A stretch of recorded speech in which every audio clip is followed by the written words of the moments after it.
So we've had some success with DinoDigs, and I'm glad to see that kids are enthusiastic about digging it up and learning a little bit about dinosaurs. So I thought we're going to ramp it up a little bit, and basically what we'll do with DinoDigs is we're going to have the initial dig where we can dig up the raptor that's already made, but in this case underneath it, this is going to be more for advanced kids. We're actually going to have a bed of eggs, dinosaur eggs, and then we're going to also have another raptor.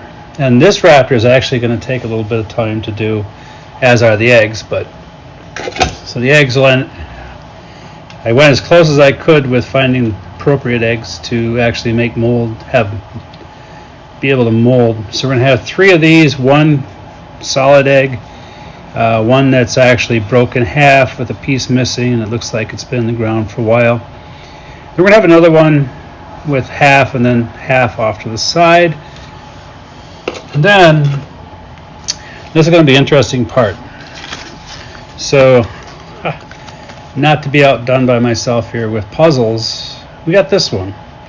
And this is actually just a Velociraptor 3D puzzle. And the neat thing about this, I know people are going to ask, okay, if it's in the ground and kids are digging it up, how are these tiny little parts, and they come in sheets like this, which is pretty cool. The only thing I don't like is they aren't numbered.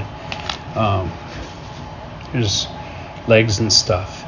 So I'm taking magnetite powder to each part, and I think what I'm going to do is make the head solid, the spine will be all one piece, and then inside of this tray we're going to actually have rare earth magnets that will hold these. They'll be really strong to hold the magnetite, and this shouldn't move anywhere once it's all in place and there's dirt piled around. And with a little imagination you can figure there'll be little mounds of dirt in and around it.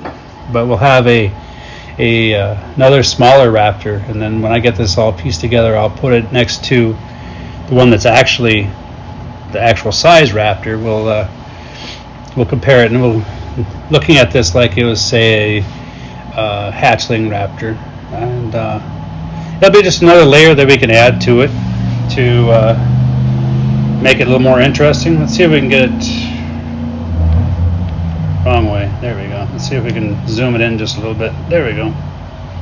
Give it a little more detail on the dinosaur.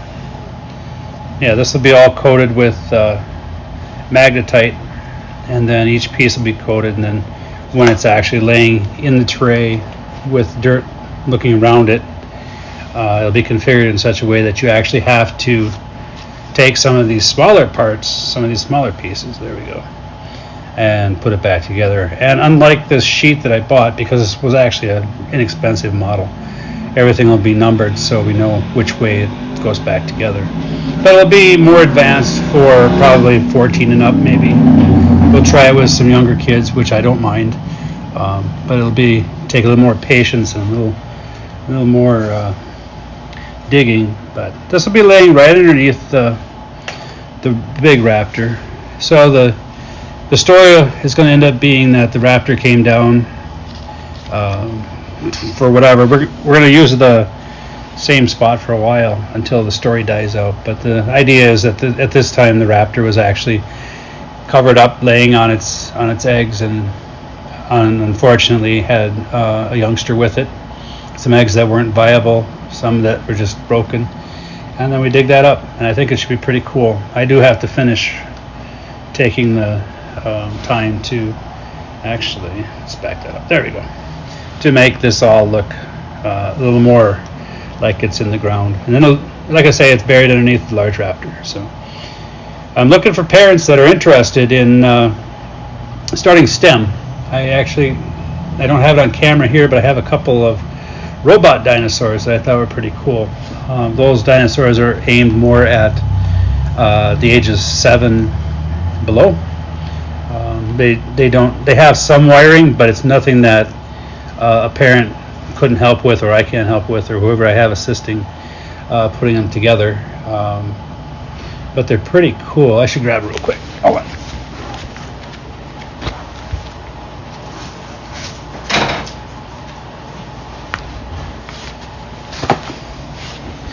There we go.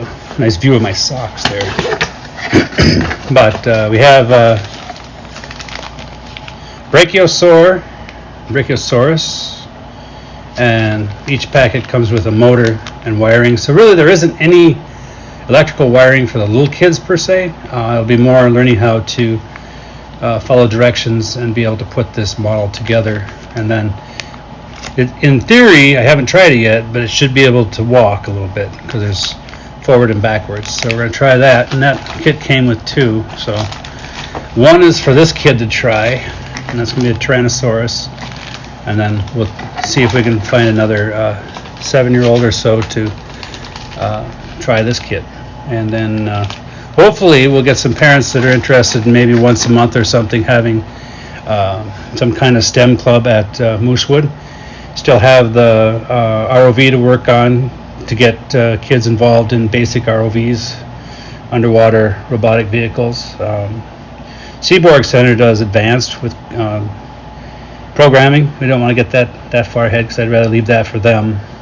But we could start with the basic builds, which are roughly around $300 a piece, and we'd have to find grants for that. So that's where we're at. And then we'll do another update here as we get the dinosaur figured out and further along on this egg and dinosaur dig here.